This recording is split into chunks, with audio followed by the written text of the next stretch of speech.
Dearly beloved, we are gathered here today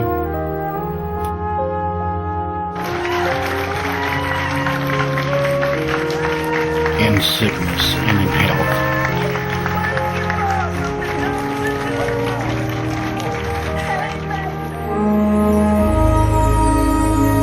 till death do us part.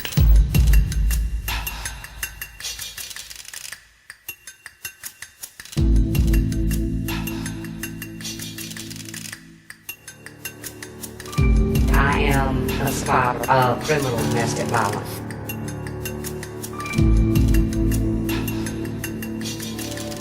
Seven years ago, I met my husband. The first year that we were together, everything was great.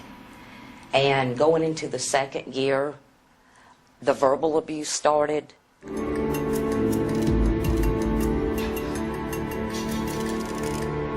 What's wrong with you, woman? Don't you know you're supposed to have that done when I get home from work? How stupid are you? Can't you do anything right? Then the physical abuse started. And it started with hitting, shoving, and over a period of time, it became worse. Did you get those clothes put away? I'm working on it. You're working on it. Don't you think it's time for you to get them done? Huh? Now get them done! He started using loaded weapons against me. He would hold them to my head and make comments that asked me, did I believe in God? And I would tell him yes. And he said, well, you better start praying now because you're fixing to lose your life. It started getting to the point so bad that he would grab me around my neck and just jab a pistol into my face so hard it felt like my teeth were going to break. I just told him, you know, please don't start this tonight. You know, I don't want to hear it. And I tried to leave the room. I couldn't. So I was sitting in the recliner. He came over to me, reached down under the chair, flipped me backwards, jumped on top of me with his knees pinning my shoulder to the back of the chair with the gun forced in my mouth. And I had my mouth clenched so tight, he kept telling me to open my mouth so he could put the gun in and pull the trigger. He was going to blow my brains out. And it actually busted my lip on the inside. His pressure pushing so hard, the barrel pushing against my lip and against my teeth is what busted the inside of my lip. It was only by the grace of God that I got enough strength to push him backwards off of me. And he took a step back and he actually aimed the gun at my head and he pulled the trigger. And I never ever thought, even all the times that he had put guns to my head and told me what he was going to do, in all my heart, I never thought he would actually pull that trigger. And he did that night. And knowing that I am a survivor of domestic violence, because it's only by God's grace that I'm sitting here today being able to share this. When he shot, it missed my head like 12 inches from my head where it went into the floor. He stepped back and he aimed it at me again and he pulled the trigger and the gun jammed. And I know if that gun had not jammed, I would be dead today. Just to let all women know, no abuse is acceptable, any whatsoever. Verbal abuse, breaking how you feel about yourself, your self-esteem, they make you feel so low that you actually start thinking that you deserve it. Even though I know it way down in my heart, I knew that I didn't. But it happened to me, and it happens to women of all ages. And it's a very serious problem.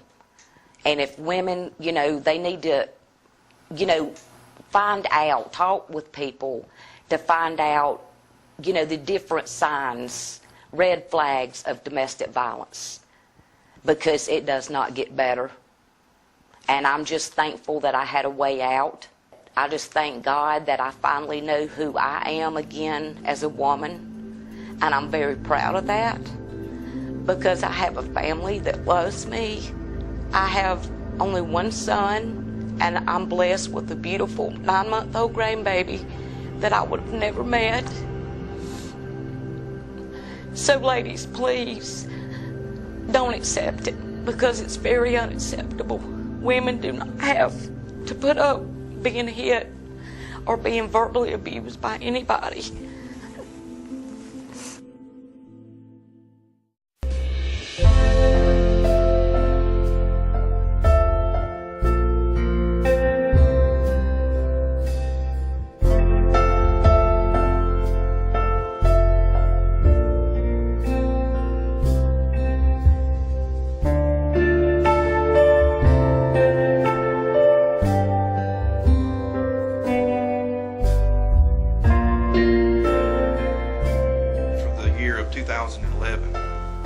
Just in the city of Easley, we had a reported 93 calls of criminal domestic violence. And of those 93 calls, we had 70 actual arrests made. And those 70 arrests, you're taking that one combatant out of the situation. So, but it's a situation in which you try to, when you start dealing with the criminal domestic violence, nobody wants their loved one to go to jail. Right. But in a lot of cases, somebody has to be taken away from the family, and so those are very highly volatile situations we go into, and we try to do our best to help diffuse it. And if somebody does need to be arrested, then that's a step that we have to take. And really isn't talked about a great deal. You know, the statistics indicate that it is a growing problem. We don't have the maybe the large statistical problem that we had a couple of years ago when we were #1, but we're still in the top 10 in the nation for domestic violence, and more importantly for severe outcomes such as death and severe injury. So it's important that we focus attention, bring resources to a place like Mary's House that can provide a place for victims and their children to go. I mean, we know that it happens, but women try to hide it. The reason I finally figured out that I never reported it is because, and this is very sad to say, is because I knew at some point that I would go back, and it was because, you know, that was basically my home. Even though I knew I was walking on eggshells and that I would have to be very careful what I would say to set him off, and it even got to the point I could read his face when things were fixing to happen. You know, a lot of women, just like myself, I didn't know how to get out. I mean, you know, there were times, the times that I left, I had an option and a choice not to go back, but I chose to go back because every woman thinks that actually go through this, that it's going to change, it's going to get better, and it never gets better. It only gets worse. But after talking to my friend, she, you know, pretty much made me realize the reason I was going back, for whatever crazy thought, I felt comfortable there because that's where I lived. I am so thankful that the Pickens County community a few years ago saw the benefit and the need of doing this and making this a reality. There was a lot of different people involved in it. So many people gave of their time, gave of their money. But on an ongoing basis, it's critical that we continue to provide support, that we continue to promote the community awareness that's necessary to provide the resources that are needed to maintain Mary's House week in, week out, month in, month out. We can turn around and contact MARYS House and have that woman taken completely out of the situation. Transport her to a safe location where she can get shelter, food, and if she needs emotional support, she can get that. We don't have to worry about her making it to court dates. She can be transported there with the help of MARYS House. So it's the difference is a great deal now, and with the way the economy has gotten and people moving from locations to locations seeking jobs, well, you might have a family, being husband and wife and 3 or 4 kids, move down here from Virginia, Kentucky, wherever. They don't have family here. Right. So they don't have anywhere for them to go. In the past, in the old days, you had a husband and wife living together.